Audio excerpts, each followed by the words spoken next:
Hello guys, कैसे हैं आप सब। जय माता दी, Radhe Radhe. Welcome to my channel.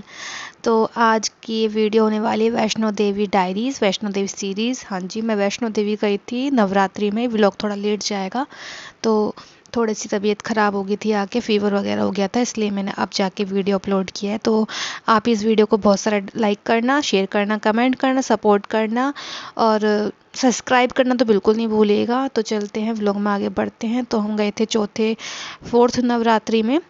तो फिफ्थ में हम पहुँचे थे और हम एट्थ में हम आ गए थे। तो हमने कुछ 3 से 4 दिन का ये रखा था। तो हम वैष्णो देवी गए थे। हाँ, फोर्थ नवरात्रि के हम रात को बैठे थे मोदी नगर ट्रेन से। तो ये थोड़ी थोड़ी सी वीडियो क्लिप है, ज़्यादा बड़ी नहीं है। जिसने जो मतलब गया होगा सबको पता होगा ये कहाँ का है। जो नहीं गया होगा वो देख के ज़रूर जाना चाहेगा, क्योंकि मैं देख के ही मेरा इतना मन था, मेरे बचपन से मन था वैष्णो देवी जाने का। अब जाके माता रानी ने बुलाया, मुझे बहुत ज़्यादा इन्जॉय किया, बहुत ज़्यादा मज़ा आया। मैंने पैदल ही चढ़ाई की थी और पैदल ही नीचे आए थे हम। मतलब 14 किलोमीटर हमने वैष्णो देवी की थी। भैरव बाबा के हम गए थे ट्रॉली से, उसके बाद हम शिव खोड़ी गए थे, वहाँ भी हमने पैदल ही की थी। काफ़ी सारी थकान हो गई थी, घर पर आके पता चलती थकान की, बट बहुत अच्छा सफ़र था, बहुत अच्छी हमें जर्नी थी। तो चलते हैं, ज़्यादा बातें नहीं करते हैं, हम थोड़ा थोड़ा क्लिप के बारे में बताएंगे अब आपको। तो ये पहले जाके जब हमने रात को ही दर्शन कर लिए थे, उसके बाद हमें सुबह भी दर्शन किए थे। अगले दिन हम तीन तीन से चार बार दर्शन किए थे। बहुत अच्छे से दर्शन हुए, सामने से हुए हैं, बहुत मज़ा आया। ये हम थोड़ा सा ऊपर से, मतलब काफ़ी सारी भीड़ थी यार। नवरात्रि में ही सारी पब्लिक आती है, पता नहीं क्या था। लेकिन मैं तो ये चाहूँगी नवरात्रि में ही जाए, ज़्यादा इन्जॉय होता है। लेकिन नवरात्रि में यार गड़बड़ ये हो गई थी कि मेरा फास्ट था और वहाँ खाने पीने का कुछ ज़्यादा मतलब मिला नहीं था, तो मुझे वीकनेस भी बहुत ही ज़्यादा आ गई थी। बट कोई नहीं, सब चलता है, माता रानी के लिए इतना तो चलता ही है। तो बहुत ज़्यादा भीड़ थी। ये ऊपर का नज़ारा है, मतलब वहाँ यार पहाड़, ठंडी ठंडी हवाएं, ना तो सर्दी थी ना गर्मी थी, बहुत अच्छा मौसम था। और भीड़ तो आप देख ही रहे हो, मतलब वहाँ मतलब चल कम रहे थे, खिसक ज़्यादा रहे थे, धक्का मुक्की, मतलब भागने में ही रह गए थे सारा टाइम। तो ये इस तरह से भीड़ थी। वैष्णो देवी का ये है, मतलब यहाँ पे इस रास्ते से जाते हुए दर्शन होते हैं। यहाँ पे बहुत अच्छी अच्छी डेकोरेशन हो रही थी। डेकोरेशन मानो मतलब फूल से ही सब कुछ था, टोटल फूल। ये फूल बाहर का, इंडिया का है नहीं। मतलब माता रानी की जो भी तस्वीर थी, जो भी डेकोरेशन थी और भगवान की जो भी मूर्ति थी, टोटल फूल से थी। ये सब देखो, मतलब हर दिन फूल वहाँ चेंज होते हैं। अगले दिन ये सब कोई फूल को मतलब बढ़ा रहा है, कोई दूसरे लगा रहा है, कोई ला रहा है, कोई पुराने फूलों को ले जा रहा है। मतलब वहाँ पे इतनी ज़्यादा इन चीज़ का वो था कि सड़क मतलब कम पड़ रही थी लोगों के लिए, सब इन्होंने घेरा हुआ था। ये भगवान जी, इनके पास गणेश जी, सब ये फूलों से थे। बहुत अच्छी वहाँ पे स्मेल थी, बहुत ही अच्छी खुशबू थी और बहुत अच्छा ही, मतलब बहुत अच्छी पॉजिटिविटी आ रही थी। ये सब माता रानी थी।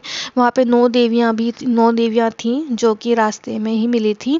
बहुत प्यारी प्यारी तरीके से इनको सजाया हुआ था, डेकोरेशन की हुई थी, बहुत अच्छे श्रृंगार किया हुआ था, बहुत ही अच्छा था। ये देखो पूरी सीनरी बनी हुई फूलों से बनी हुई है, मतलब एक तरह का ये कला है। जिसने भी ये बनाया मतलब बहुत ही अच्छे से बनाया है। मतलब वहाँ लगातार काम चल रहा था, 24 घंटे वहाँ यही चल रहा था। तो आगे आगे हमारे पति देव चल रहे थे, पीछे पीछे मैं छोटी छोटी क्लिप लेकर चल रही थी। मैं कहा चलो, जब आए हैं तो थोड़ी सी याद तो होनी चाहिए ना, तो थोड़ी थोड़ी सी मैंने ली थी सभी देवियों की। रास्ते में काफ़ी भीड़ थी, डर भी लग रहा था कि मोबाइल हाथ से ना छूट जाए, कोई लेके ना भाग जाए, मन में था। लेकिन मैंने फिर भी मैं कहा चलो देखा जाएगा, लेकिन जब आए हैं तो याद तो ज़रूर लेके जाएंगे। तो यहाँ मैंने थोड़ी थोड़ी सब क्लिप ली थी वैष्णो देवी की। यहाँ पे हम रुक गए थे रात को। हम मतलब हमने शाम को चढ़ाई की थी, रात को पहुँच के हमने रात को दर्शन करके फिर हमने रात को ही वहाँ पे रूम ले लिया था। रूम की यार वहाँ पे कमी है, खाने पीने को रहने का वहाँ ज़्यादा है नहीं मतलब हिसाब, पर फिर भी चलो माता रानी की कृपा से हमें सब कुछ मिल गया था। फिर हमने रात को रेस्ट करके सुबह को फिर हम लाइन में लग गए थे। माता रानी के दर्शन करने के बाद फिर हमने भैरव बाबा के दर्शन किए थे। उसकी ये शायद, हाँ उसी की ये लाइन है। भैरव बाबा के दर्शन के लिए भी बहुत ही ज़्यादा भीड़ थी, पर हमने वहाँ के बोलते हैं वहाँ ज़्यादा खड़ी चढ़ाई है, तो हमने पैदल नहीं की थी, हमने सिर्फ वहाँ पे ट्रॉली से की थी। जल्दी दर्शन हो गए थे, क्योंकि हमें शिव खोड़ी के लिए भी उसी दिन निकलना था। क्योंकि रोज़ रोज़ तो यार जाया नहीं जाता इन जगहों पे, पता नहीं माता रानी दोबारा कब बुलाएंगे, इसलिए मैं सोचा कि चलो शिव खोड़ी के भी दर्शन कर लें। बहुत अच्छी गुफा है, बहुत खतरनाक, डेंजर भी बोल सकते हैं, लेकिन बहुत ही ज़्यादा मज़ा आया। तो हमने भैरव बाबा के दर्शन भी कर लिए थे फटाफट से, वो भी सामने के दर्शन हुए थे। वहाँ हमें लंगूर मिलते, मैंने लंगूर को बहुत सारा प्रसाद भी खिलाया था। तो वहाँ पे भैरव बाबा के भी सामने से दर्शन हो गए थे बहुत अच्छे से। हमने वहाँ से फिर आ गए थे, ट्रॉली में ही आ गए थे। फिर ये सब वैष्णो देवी के ही का है, सब कुछ फूलों से डेकोरेशन थी। ये जो थोड़ा बहुत जो ऊपर से मैं आपको रिकॉर्ड करा था, ये हम होटल में रुके थे, वहाँ से मैं थोड़ा रिकॉर्ड कर लेता, काफ़ी ऊपर था तो मुझे अच्छा लग रहा था, इसलिए मैंने छोटी सी क्लिप ले ली थी। उसके बाद हम चल दिए थे शिवखोड़ी की रास्ते पर। ये पहाड़ थे, रास्ते में जो भी पहाड़ थे, रास्ते में जो भी मंदिर आए थे, एक तो पता नहीं कौन से बाबा थे, छत्तू बाबा थे, उनको भी हम दर्शन किए। एक नौ देवी का एक ही रूप था, वो भी बहुत अच्छे से, वहाँ भी गुफा थी, मतलब गुफा ऐसी थी कि नीचे को बिल्कुल बैठ के निकलना था, तो वहाँ भी हमने दर्शन किए। उसके बाद शिवखोड़ी में यहाँ पे घोड़े घोड़े घोड़े घोड़े सब घोड़े पे बैठ जाओ, हमने घोड़े पे नहीं बैठा, मैं कि दर्शन करेंगे तो हम पैदल ही करेंगे वरना नहीं करेंगे, तो मैंने पैदल ही दर्शन करे, अपने पति को भी पैदल ही घुमाया। फिर मैं शिवखोड़ी के भी दर्शन बहुत अच्छे से हुए। इसके बाद फिर हमने रात को ही ट्रेन पकड़ के हम रात को ही बैठ गए थे। ये देखो हमारी हालत हो रही थी गंभीर, लेकिन हमने थोड़ा थोड़ा बैठ बैठ के खा पी के, खाया पिया तो कुछ खाता था थी नहीं क्योंकि मेरा व्रत था, लेकिन बहुत अच्छे दर्शन हुए। तो आप ये वीडियो को ज़रूर लाइक करिएगा। Bye bye, Radhe Radhe.